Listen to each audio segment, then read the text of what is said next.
My mom died on my 8th birthday. Now being in that environment, it's a real aggressive environment, really aggressive.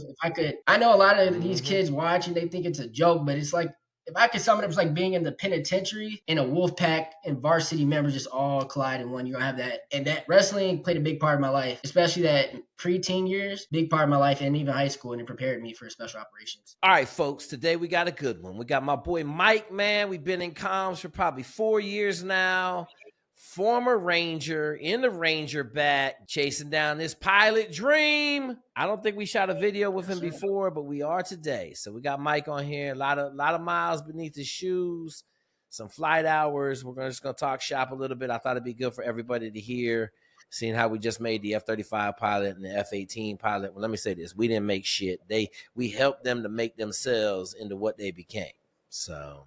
All right, Mike, what you got, brother? Mike served in Ranger Battalion, 3rd Ranger Battalion to be exact, 2018 to December of 2022. That's when I got out of Ranger. A little bit about myself. Growing up, I was born in San Diego. My parents divorced when I was 2 years old, and then I ended up moving up to Washington, D.C. with my grandmother and my mom. And yes, my dad was in my life, but during those first couple years, he was still in the Marine Corps. He got out in 2002. I was 3 years old, and then he became a truck driver. So during those early years, I didn't see him too much until more like 5. Once I started getting older is when the grit came. So I had not the typical black childhood where you grow up with the grandma, but my grandma basically, my early was there for me until my mom died on my 8th birthday. And then that's when I moved with my dad. And I ended up moving around a lot in general, sir. Man, you got to buckle down and study. Okay, there's no two ifs, ands, or buts. I know you didn't, the verbal kind of got you a little bit. Coming from a dude that has failed the verbal on every standardized test known to mankind, and I licked the damn verbal on the GMAT. Because all I did was look at all the correct answers. So just figure out a way, man. I know you got a lot of tough in you. Just figure out a way. If you need some help, call me. I'll tell you exactly what I did, man. I just photocopied the study guides, like for the English, and then I highlighted every right answer, and I only read the question and the answer. And then when I got on the test, I just that's kind of how. So I'm good at memorizing answers like that. I will say that's one thing I am good at. And my dad said the same thing as well. He's like, son, and it kind of does make sense. He's like, you just got to really buckle down, settle in, and focus. And I knew, I'm gonna be honest, because I took the ASTB. I think I had like 2.5 weeks of study, but I wasn't locked in as I usually. I didn't do that. What'd you get on the ASTB? What'd you get on that? 355. So I did not do good at all. Bruh. Yeah. A 355. Yeah. Okay. Yeah. Well, we got a study guide for that, Mike. Are we thinking about going in the option I've considered? Like, I didn't, just because I had the way I heard you talk about it, it was like the way how you don't want me to go, and even my dad's like, you need to be careful. When I talk to multiple people, it's not really my best option right now. It's not really exactly. We got better options for you. I mean, where's the best? But he put a warrant officer package. He got picked up, and then he graduated flight school. He been flying ever since. Looking at the dudes, they get on the helicopter. He's looking back. I was laughing at him. I brought that guy up. He's like, yeah, he's just a-hole. Because that same squad leader, so he got to platoon sergeant, and the platoon I was in for a little bit, and then he got transferred to headquarters. I think he had a brain injury, but he wasn't mentally there, right? Like, cool guy at times, but he was like bipolar. It was a ticking time bomb with him. Yeah, that's what happens, man. You do all that bang bang. You do all that bang bang. That bang bang. I think he got in trouble. It was before a blowout. So I got married actually pretty quick. I only know my wife took that place to go to sleep. And he didn't. I know a lot of people look at me as crazy. Don't quote me, but he couldn't go to sleep, and he just started going off. I think he went off on a sergeant major, and that's when they're like, all right, you can't be here. So they put him in. Yeah, they pull him off the line once they figure out they tripping over. Okay, Taza, what are your questions? I guess what is the best app, I guess, for me to study, and like what works, I guess, for your other guys that are pilots, like what app and like what studying guides work? Because I have a flight book, the Barron's flight book, and then I bought the ASTB app, the AFOQT app, and then I got this this is what we use on the ASTB. We took this joystick, the X52. So I started working on that. Yeah. Because when I took the ASTB, I actually got a perfect on the drone portion, but I hadn't played games in so long, and then I started getting the hint for the joystick. So I've been practicing since. I know that my weakness too was terrain. It was weird, terrain identification. They just added that, I think, a year ago. Come on, bro. Go get on my map class. That shit's the easiest. Terrain identification, easiest shit in the world. Put you in contact with with one of my guys. He is a genius. So he took one of my buffoons that's in flight school right now, and now he's getting Okay, I'm gonna read him. 100% on every test. Okay, he's going to fly Okay. Ospreys in the Marine Corps, but he got the answer to all the study stuff, and then Will got the study guide. I can't get mine to work, but we had a genius like give us a study guide for everything: SIF, ASTB, AFOQT. So we got a new study guide for that. So hit Will up for that because I know he got a copy. I don't know. We just got to get going. Now the other thing is I'm gonna tell you that this National Guard shit is real. You need if we're gonna go fly National Guard, we need like 100 hours for them to even look at you. Yeah, and we got some hookups now. Like we got some hookups in the National Guard and the Air Force. We didn't used to have the hookups. Now we got a couple. And we got a young man that's getting ready to graduate C-17s here in June. Yeah, I think he's in the group chat. I think he's in their group chat. And then I contacted one of my buddies from high school. He's a B-52 pilot. He did ROTC, so he had a different way, some leniency you could say, but okay. Che will help you. Che's a genius. There's smart people. There's really smart people. And then there's cats that got a 3.8 in Middlebury College in biochemical engineer. He a genius. Okay, so he'll be fine. He'll get you right. And like, you know what I'm going to tell you, Mike, don't be a stranger. What's the number one problem? People without resources like the connections. Especially the males. Too prideful. They don't ask for help. That's my fault. Yep, they don't ask for help. Trust me, I got your answers, bro. We got 250 pilots. I got your answers. Like, there ain't nothing you're going to ask me about aviation that I don't have. Or like I just talked to the CEO of the Blue Angels yesterday. I call that dude up and be like, hey, man, I need some help. That dude has bent over backwards for me. He went and flown with one of my kids because he said, if I'm going to write him a letter of recommendation, I got to see how he fly. He called me back. He said, man, this kid can fly pretty good. He said, I'm going to write him a banger recommendation. That's what he did. So, like, don't feel like you got to do it yourself, bro. Like, that's why we doing what we do so we can help. And I think that's my problem. Sorry to cut you off, Jake. I guess, like, I'm trying to do good and they come to you with good news instead of, I guess, keep doing bad and then, like, tell you the bad news and then it's like. The whole purpose of what we doing is to show you the how. There is no point in this program where I want you to call me back with incredible results and you fail 4 or 5 times to get that. We failing if we do that. You know, like my kid in flight school, they was getting ready to kick my kid out of flight school, bro. We haven't lost a single kid in flight school since 2003. We haven't ever lost a kid in flight school. And he called me and I'm like, bro, what are you doing, man? Like, dog, we got all, he in the same position you are. Socioeconomically disadvantaged kid, trying to do it all himself, you know? And I told him, man, I said, listen, man, I'll tell you right now, I got about 15 people in Pensacola. They're all sure we'll beat the shit out of you. Like, I ain't got time for it. And then he got hundreds on all the tests. Like, he's gotten 100 on every test he's taken. And he had a 40, a 30, and like a 60 on the previous 3 tests that he had taken, you know? So that's why I'm saying, Mike, like, there ain't no shit, like, there's nothing you're trying to do that we ain't got an answer for, bro. Like, all you got to do is plug in, hey, man, I need some help. Dude, we got some bangers. Like I said, I think, I said, the prideful thing, so I just got to cut that out. It's a bad habit, but just got to cut it out. Ain't no reason. I had somebody tell me that it was going to look bad on them to have to apply to the service academies again this year. Now, being in that environment, it's a real aggressive environment, really aggressive. I know a lot of these kids watching, they think it's a joke, but it's like, if I could sum it up, it's like being in the penitentiary and a wolf pack and varsity members just all collide in one. You're going to have that. That's a great way to put it. Yep. Varsity athletics, a wolf pack, and the penitentiary all in one ball of wax, man. That's it. You know, but like it's hard to explain to people that like, ain't experienced. Physically, when I got there, I was physically. That's the one thing. Even that team leader squad, the one thing they respect me. I always stayed physically in shape. I went to a Navy SEAL wrestling camp when I was 15, and they smoked me. And I had a session 2 minutes late, and we did the pummeling drill. I went with this Navy SEAL. He was pummeling me, but I didn't quit, and he respected me. And I learned from that day on, if you're always in shape, then you're ahead of the game. Just always be in shape, especially like that wrestling shape. And that wrestling played a big part of my life, especially that preteen years, big part of my life, and even high school, and it prepared me for special operations. I was a wrestler that turned out to be a good runner. I started running just to prepare for special operations, but I turned out to be good at that as well. But wrestling was my bread and butter. Now, let me ask you this. I always like to ask the wrestlers, was Ranger, RIP, was RASP harder than it was on par, but if you're talking about like a real hardcore conditioning, wrestling practice, those things probably suck more because I'll be, 2-3 days without eating. I was not sleeping that much during that. Yep. And the wrestling room would be in I think 80 exactly. You're wearing 3 hoodies.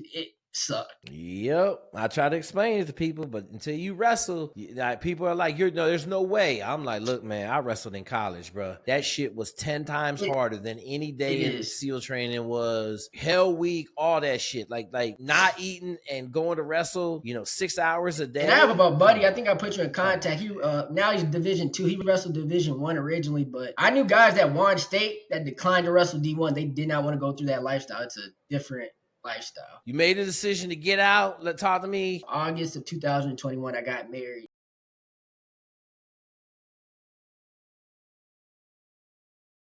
She was with me when I was going through some real bad times in my life. So I lost a best friend around the time we met. And she was there for me even before that, a couple months ago. I lost a buddy before that. How did One you lose your two So buddies? yeah, so one was in In a Ranger Ranger Bat, one was bat? in the Army, but non-Ranger Bat. So this was before I met her, and this is when like I said, my sleeping patterns got worse. So I was sleeping like 3 hours at that point. But so my buddy, Corporal James Raquenez, he drowned at Ranger School in March of 2021. So coming towards the end of this month, so he drowned at Ranger School. That was a shit Yep. show itself because I remember it like it was yesterday. So that week, my brother got in an accident. He's in the Army still. He's fine. He got in a car accident. A couple days later, I got in a motorcycle accident. Then that day, I woke up. I got a phone call at 5 in the morning from his wife, and she told me he passed away. They And happen in then threes, brother. that picked me up, he ended up passing away 3 months later. He died in a motorcycle accident because an 18-year-old ran him off the road, and he had 3 kids. Let me tell you something. So you know what's interesting, Mike? I'm gonna tell this. I'm gonna give a public service announcement. If you did not grow up on a motorcycle, do not buy a motorcycle. Okay. If you are a young kid, do not buy a motorcycle. I own 4 motorcycles right now: 2 Honda 50s, a Harley that was my dad's that I hate to ride, and a Honda Rebel 250 that I made. I drove around the block on a I have one. Gixxer 600. I pulled back up and I said, "This is the devil." And my dad always would tell me, "You won't kill yourself on a motorcycle. Someone will kill you." And my dad had a couple of really bad crashes, right? Like he got some lady pulled out in front of him, he was driving down the road, tore him up, man, tore him up. And so it's interesting because I haven't ridden the Harley at all. I don't like it anyway. But like the Gixxer 600, my dude, I rode around the block. I told him, "This is the devil. Be careful." 4 months in ICU. 4 hours later, he ran into a dump truck that pulled out in front of him with no lights I have on. a Gixxer 600 myself, but I don't ride it. Y'all could. I don't ride Avid. You still? So once I found out we were having a kid, that's when I really got out, like really just stopped riding my motorcycle. And especially how I want to be a pilot. I'm like, I know that's not going to end well. Like I have it, but I plan on selling it. It's just in my garage. You still a baby, bro. Like, get rid of it. I tell everybody, man, like, I would love to buy a Gixxer Yeah, 600. Well, I I still buy a think about it. Honda CBR, right? Yeah. But I won't do And it. especially I won't like, do so it. I didn't tell you, but I was in a motorcycle club too during that time as well. But like I said, it's too dangerous. Like I love motorcycles, but the way the roads are and just people, and that's literally how I got in my accident. I almost got hit. I just had to bring it down, and it was raining at that time, so it's not worth it. I love the rain. I'm in Washington State now. It took me one massive crash when I was in high school. I was leaning into a corner on my CT50, Honda CT50, and the back end hopped, threw me off the motorcycle, and I slid through these people's front yard. It was raining on the grass, and I was going so fast I couldn't do nothing. I went through the bushes, through their flower bed, through the bushes, and my helmet came to rest on the side of the house. And I was like, no more messing around on motorcycle, no more dumb stuff, So, all right, cool. So Yeah. motorcycles are out. Good. All right. Okay, so where did you get your first kid? So I was turning 23 that year, so 2022 in May. That's when I had my first kid. Biological kid. Biological. Three. Wait a minute. How many kids? Three together, yeah. Don't I you have an got 3 kids 8-year-old. right now? Yes. Okay, so she had a kid before. Okay, I was about to say, bro, you done pumped out 3 kids in 3 years. I'm like, good God. Okay, so you got out. Where'd you head to when you got out? So I live like a 45 minutes south of Atlanta in this little stick town. I could tell you, but it's called Butts County, Jackson, Georgia. So it's in the country. Yes, I went back to college. Did you go back to college? So during that transition now, so the last 6 months I was doing an EMT program, and then as soon as I was officially out that January of 2023, I began college. I went all year. I started off at Atlanta Metropolitan State. It's a community college in Atlanta. Then I transferred to Liberty. For Atlanta Metro, 3.9, and then Liberty 3.79. 3.79 GPA bachelor's degree. Okay, we're talking about going to fly. I want cats to hear.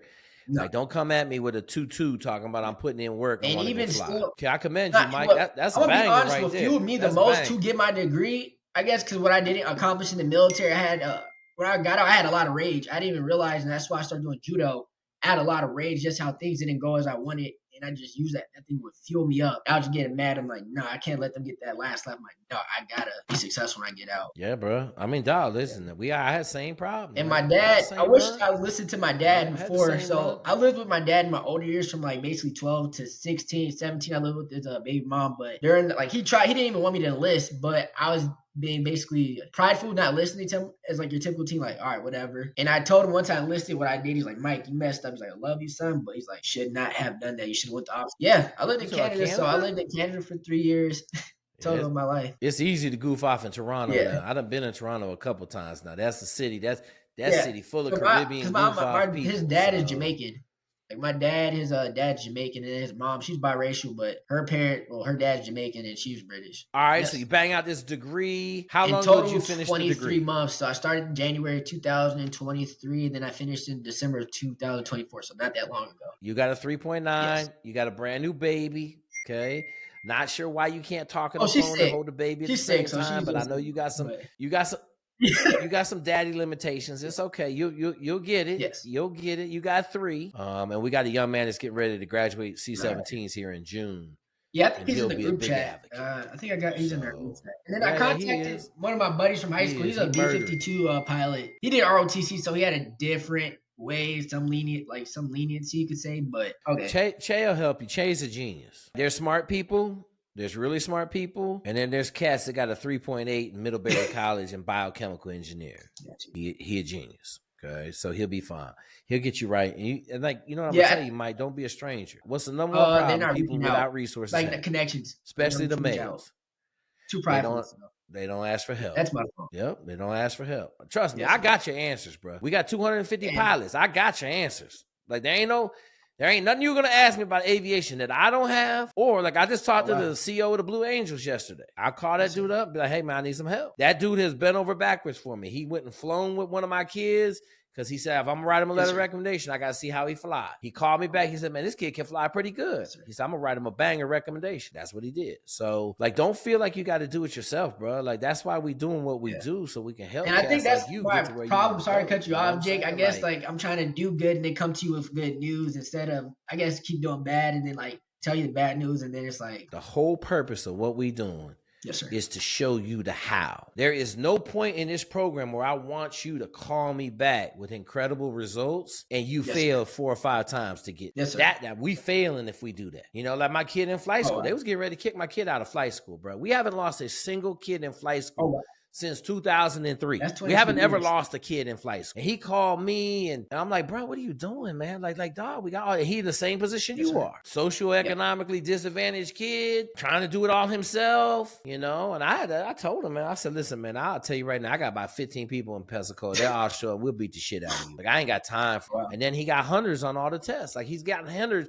He gotten 100 on every test he's taken. And he had a 40, a 30, and like a 60 on the previous 3 tests that he had taken, you know? So that's why I'm saying, Mike, like, there ain't no shit, like, there's nothing you're trying to do that we ain't got an answer for, bro. Like, all you got to do is plug in. Hey, man, I need some help. Dude, we got some bangers. Like I said, I think, like I said, the prideful thing, so I just got to cut that out. It's a bad habit, but just got to cut it out. Ain't no reason. I had somebody tell me that it was going to look bad on them to have to apply to the service academies again this year. I said, man, I don't know what planet you from. I just don't know. Because I know this. If I got to apply again, I'm going to apply again. You know, if I didn't get in this time, I'm going to apply again. But I know this. I'm not going to apply the same way I applied last time. Speaking of the service academies, I did want to go to one when I was younger, but I thought I didn't have the GPA for it. Like I went to go to, I'm not sure if you're at a Merchant Marine Academy. I went to go there, but I had like a 3.4 in high school. I know the Merchant Marine. And yeah. You would have got in. I just thought I didn't have a good GPA, so I was just like, all right. Yeah, you was over there thinking. That's a bad habit I did have. Right? I need you to call. I need you to call us, and then dog. Listen, here's the deal, man. This is the beauty of what we got going on. You're not even in the first 200 people. So, like at this point, we got it figured out. Like you got the joystick, right? I was going to ask you if you had the joystick, right? Okay. Yeah, absolutely. But I was getting ready to ask you. I know Che is going to be like, get the joystick in the chat. If I hook you up with Aaron lived on the thing. He scored a perfect score on the aviation part of the AFOQT. Perfect score. That's how he was able to get a job, because he scored a 99 on that bad boy. Okay. Like, dude, all you got to do is say, hey, man, I need a little help. And then the 99 dudes are going to be like, hey, man, here's what we do. Boom. You got any questions, call me. We'll take care of you. Because, dog, here's the deal, man. If this shit was easy, we have a ton of people doing this shit, right? Now, we do have a ton of people, but I'm just saying, I don't want you to think, like, it's no shit where you got to be like, oh, man, like, you trying to go to SEALs training, right? You trying to go to Ranger Bat. And you call me, I give you everything. Here it is. Boom, here's the PDF. Get in shape. Boom, boom. Okay. If you ain't gritty enough, hey, man, you need to take 2 years, go work a roofing job, right? Like, I lay it out for you how to do it. You know, now we got guys, like I just found 15 Green Berets. Over the last 3 years, I just found 15 Green Berets that are our guys that we helped in the beginning. And all they did was listen. And they in the bat. They in the group right now. You know what I'm saying? They're like, yo, I just listened to what you said. It's fucking easy. I'm like, okay. So that's what I want you to understand, right? Don't be a knucklehead, man. Like, you got kids. You know, we try to get you in a plane here in the next probably 9 months would be my guess. You know what I mean? So stop being hard-headed, bro. Like, fire department. What were you interviewing for today? And I had I guess how I stood out, I had the highest, I had the best fitness score out of everybody. I did, yeah. I had the best. So. We had 20 minutes to do everything. I did it in 7 minutes. And one of the obstacles, they actually made us climb a 100-foot ladder just to see if you're afraid of heights, and then to see if we're claustrophobic or scared of the dark. They made us put the gas mask on, but they blindfolded us.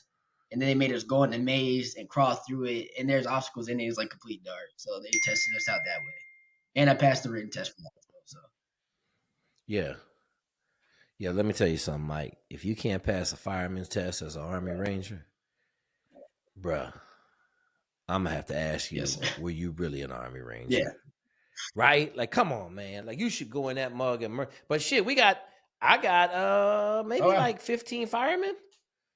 One of my football players is getting ready to graduate from Houston Fire Department right now. He'll be a fireman. And yeah, we got a ton of firemen. I got a couple firemen trying to go special operations, but most of the time it's the other way around. We got a bunch of dudes getting out the military that want to be firemen. You know, I got a young man preparing for the police department right now. Yeah, he already hit you back. Look at your phone. Already hit you back. Yeah, see, how long that take? Maybe 10 minutes. It was less than that. I got the message 2 minutes ago, but get on the phone with him. Tell him you're struggling to pass these tests and stuff, and he'll tighten you up in 2 seconds. If he don't tighten you up, I'll get you on the phone with that Tran. He another rock star. He on the civilian side, but I guarantee you, Jay is going to change. Jay, what side is he on? I might just what side is he on? No, it don't matter, bro. Listen, he's one of our guys. You can't mess. I talked to another Marine pilot. He's a minority too. He just graduated. He got assigned Cobras. Jump on the Discord Wednesday night. Discord is huge. We got about 1,700 people on Discord. That's kind of the B-level mentorship program, and then the A-level mentorship program is in school. Welcome, folks. We build Champions for Life channel, where we get the most out of everybody. If you haven't checked out them schools' classrooms, man, go hit it up. We got everybody over there: aviators, Navy SEALs, Army Rangers, Green Berets. We got lawyers, doctors, commercial pilots. Pretty much every mentor you need is over there in them schools' classrooms for us.